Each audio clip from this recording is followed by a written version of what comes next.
আমি যখন এসএসসি পরীক্ষা দিলাম, এসএসসি পরীক্ষা দেওয়ার পরে লাস্ট পরীক্ষা শেষ, এখন 4-5 জন বন্ধু এবং এর সাথে আমার মামাতো ভাই, আপন মামাতো ভাই ছিল।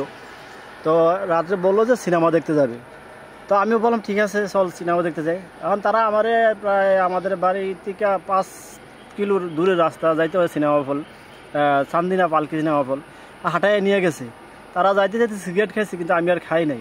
কারণ তারা যুক্তি করলো সিনেমা হলে যাইয়া তারা 5টা টিকিট কাটলো, কিন্তু তারা আমার টিকিট কাটে নাই। পরে কি জিজ্ঞাসা করলাম কি আমার টিকিট কাটাস না কেন?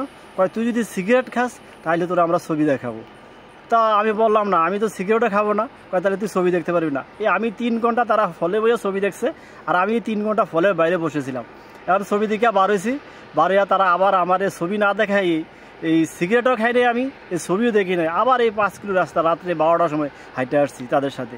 কিন্তু আজ তারা আমার কাছে নাই, কিন্তু হয়তো অনেক কারোর সাথে পরিচিত নাই আর কি। মানে এর আগে আপনি এখন আমি আর কোনো সিগারেটে খাই না।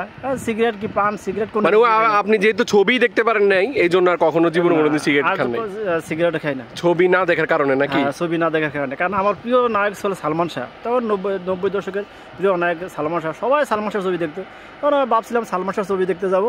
এখানে তারা আমি সিগারেট খাইতে পারি না দেখে আমাকে ছবিও দেখায় নাই। যেহেতু ছবি দেখতে পাই নাই তাহলে আর জীবনে কখনো সিগারেটও খাবো না।